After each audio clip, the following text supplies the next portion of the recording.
وہ بات جو میں نے کہی تھی کسی جذبات میں میں نے وہ بات نہیں کہی تھی. بلوچستان پاکستان سے اتنا دور چلا گیا کہ جتنا بنگلہ دیش بھی نہیں ہے. آپ بلوچوں کو اتنا مظلوم بھی نہ سمجھے, اتنا مجبور بھی نہ سمجھے.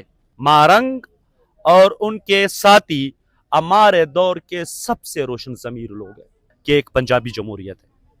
السلام علیکم. میں ایاز بازئی. اس وقت خان زمان کاکڑ صاحب میرے ساتھ موجود ہے. بلوچ یکجہتی کمیٹی اور بلوچ مسنگ پرسنز فیملیز کا یہاں پہ احتجاج چل رہا ہے. مطالبہ وہی پرانا کہ ان کی جو مسنگ پرسنز ہیں ان کی رہائی اور ڈاکٹر مارنگ بلوچ سمیت جو باقی بی وائی سی کے لیڈرز ہیں ان کی رہائی.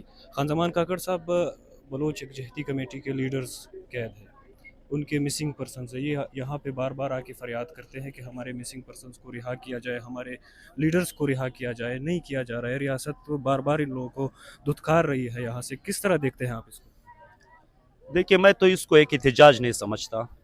یہ پاکستان اور بلوچستان کے تعلق کی وضاحت ہے جو اسلام آباد کے اس روڈ پر اس بارش میں آپ کے سامنے ہو رہی ہے. کیوں پرامن سیاسی کارکنوں کو قید میں رکھا گیا ہے, وہ بھی ایک کالونیل لا کے تحت. 3 MP کیا بات ہے؟ ہاں, میں اس کی بات کر رہا ہوں. پاکستان وہی ہے جو انگریز چھوڑ کر گئے تھے, جو یہاں کے عوام قوموں کی سرزمین پر قبضے, یہاں پر تمام سیاسی اختیارات کو سلب کرنے اور سیاسی آزادیوں کو سلب کرنے کا ایک نام ہے. ورنہ کوئی تک نہیں بنتا. اس کی کوئی وجہ نہیں ہو سکتی کہ آپ یہاں پر لوگوں کو پرامن احتجاج کرنے کا حق بھی نہ دے. اور جب آپ یہ حق نہیں دیتے ہیں تو پھر منتیں کرتے ہیں کہ مارنگ مذمت کرے کسی واقعے کی. پھر منتیں کرتے ایک ایک سیاسی لیڈر سے کہ فلاں جگہ پر واقعہ ہوا ہے, آپ اس کی مذمت کریں. اوقات بھی تو ہمیں پتہ ہے ان کی کیا اوقات ہے. وہ سرفراز اور انوار سے بلوچستان کو چلانا چاہ رہے ہیں. اس داغے سے آپ بلوچستان کو پاکستان کے ساتھ کبھی بھی نہیں باندھ سکتے. کیوں؟ بلوچستان میں صرف یہ نہیں, یہ احتجاج کرنے والے بچیاں, بیٹیاں, بہنیں, مائیں, آپ ان کو نہیں سن رہے. آپ نے ان لوگوں کو بھی دیکھیں, گزشتہ دنوں اختر مینگل کو باہر جانے سے روک دیا, وہ بھی آپ کو پسند نہیں ہے, اس کو بھی آپ نے نکال دیا. وہ جو آپ کا وزیر اعلیٰ بھی رہے تھے, ان کے والد بھی وزیر اعلیٰ رہے تھے, آپ نے دیوار سے لگا دیا. ان لوگوں کو آپ کہتے ہیں, یہ سرفراز جیسے مورے کہتے ہیں کہ یہ کسی کے ماؤتھ پیس ہے.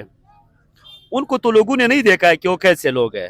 ان کو تو دیکھا ہے کہ اتنے سلجھے ہوئے لوگ, اتنے تعلیم یافتہ لوگ, اتنے روشن ضمیر لوگ, پرامن, اتنے پرامن لوگ, اتنے اپنے حقوق کا شعور رکھنے والے لوگ, اتنے باخبر لوگ, اتنے انسان دوست لوگ, اس پروپیگنڈے سے جو آپ کہتے ہیں کہ کسی کے ماؤتھ پیس ہے, آپ ان لوگوں کے بارے میں جو ہم نے نہیں دیکھا ہے, ہمارے ذہن کو 180 ڈگری پر چینج کر رہے ہو کہ وہ بھی ایسے ہی لوگ ہوں گے جب ان کے ماؤتھ پیس یہ ہیں.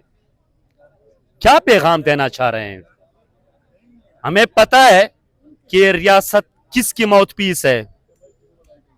ہمیں پتا ہے 50 سے لے کر کے آج تک کوئی بھی ایسا سامراجی معاہدہ, کوئی بھی ایسا سامراجی اتحاد, کوئی بھی ایسا سامراجی الائنس نہیں بنا ہے جس کا پاکستان حصہ نہ ہو. ایسے الائنسز کا بھی حصہ رہا ہے جس کا اس خطے سے کوئی تعلق, سرے سے کوئی تعلق ہی نہیں تھا. کیا کیا نہیں کیا آپ نے؟ آپ سیاست کو اس طریقے سے دبا رہے ہیں, آپ آوازوں کو اس طریقے سے خاموش کرنا چاہ رہے ہیں. آپ نے نواب زرکزئی کے ساتھ یہ کیا, نتیجہ دیکھا. نواب زرکزئی کے بیٹے اور ان کے ساتھیوں کے لاشیں اٹھانے کے لیے جب ان کو سکرا اور حیدرآباد جیل میں پھانسیاں ہوئی, ان کی لاشیں اٹھانے کے لیے جب لوگ جاتے تھے ان کو بھی آپ نے انہی دفعات کے تحت گرفتار کیا تھا. پھر 70s میں دیکھا کیا ہوا. اس کے بعد آپ نے نہ بلوچوں کا کوئی سیاسی ورکر چھوڑا, نہ کوئی سیاسی لیڈر چھوڑا, نہ کسی رائٹر کو معاف کیا, نہ کسی ٹیچر کو معاف کیا, نہ کسی تاجر کو معاف کیا.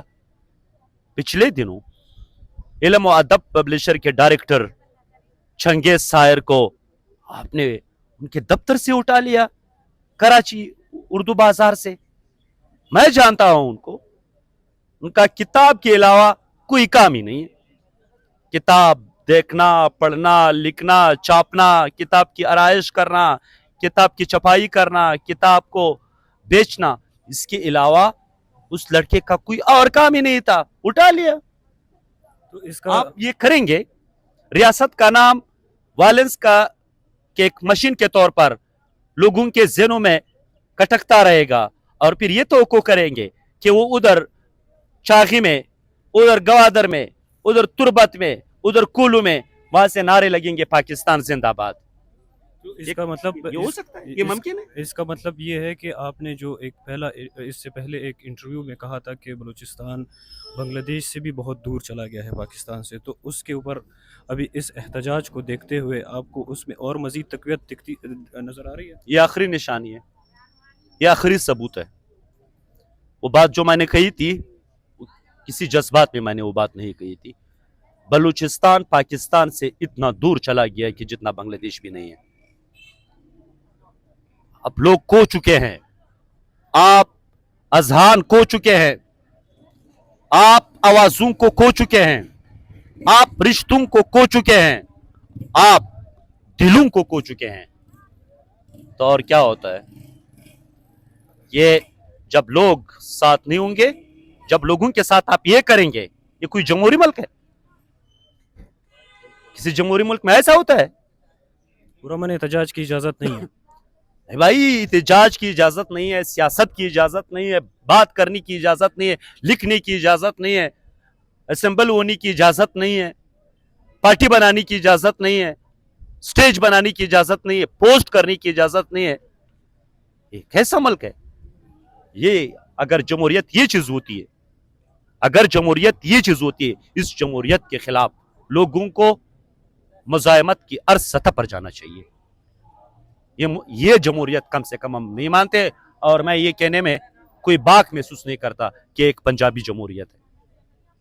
یہ پنجاب کے لیے جمہوریت ہے.